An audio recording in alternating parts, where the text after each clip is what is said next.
Ini adalah besi yang akan menjadi bahan dasar pembuatan sebuah gigi bagian dalam mesin. Nah, jadi pertama dilakukan itu dipanaskan lalu dibuat bulat menggunakan mesin penggeprek seperti ini. Nah, ini bentuk bulatnya masih belum sempurna. Setelah ini lanjut ke proses pencetakan. Nah, jadi pencetakannya itu dipres seperti ini.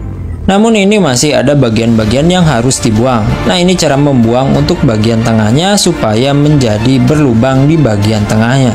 Setelah berbentuk seperti donat, lanjut ke proses pembuatan geriginya. Nah, ini adalah proses pembuatan geriginya. Jadi prosesnya itu dilakukan manual seperti ini. Nah, jadi untuk prosesnya ini langsung dibuat 3 gerigi ya. Nah, jadi prosesnya itu jadi seperti ini. Untuk proses selanjutnya tinggal dibuat sebuah pengait pada bagian tengahnya. Nah, jadi prosesnya itu dipres seperti ini ya. Dan untuk hasil akhirnya jadi seperti ini. Ternyata seperti ini proses pembuatan jok sepeda motor. Nah, bahan dasar busanya itu dari sebuah latex yang dicampur lalu dicetak seperti ini. Pencetakannya pun hanya memerlukan waktu beberapa menit.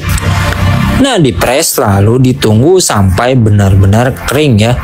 Setelah mengering lalu dirapikan pada bagian pinggirannya seperti ini menggunakan benda tajam. Setelah itu tinggal dikeluarkan saja dari cetakannya. Ternyata seperti ini proses pembuatan klep dari negara Pakistan.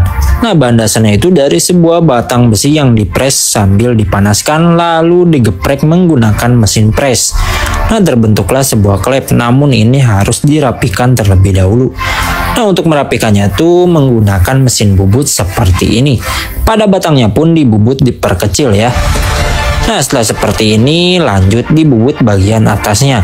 Lalu pada bagian batangnya dihaluskan menggunakan mesin amplas. Dan untuk hasil akhirnya seperti ini. Ini sepertinya klep untuk mobil. Ini adalah sebuah lem khusus yang terdapat pada ban anti bocor. Nah, untuk proses pengetesannya itu ditusuk menggunakan obeng seperti ini. Bannya pun masih tetap tidak bocor walaupun sudah ditusuk menggunakan obeng seperti ini. Nah, bisa kita lihat sudah disemprot air pun tidak ada busa yang keluar.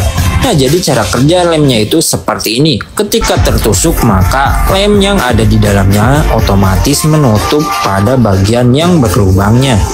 Ini adalah teknologi penyelamat bernama bantalan karet anti gempa. Bantalan ini dirancang khusus dengan lapisan baja dan karet berkekuatan tinggi, berfungsi seperti shock absorber raksasa. Saat gempa mengguncang, ia bekerja dengan menyerap energi, mengurangi guncangan hingga 50%, dan melindungi struktur bangunan dari kerusakan parah. Uniknya, sistem ini juga dipadukan dengan struktur kolom khusus yang membuatnya lebih efektif.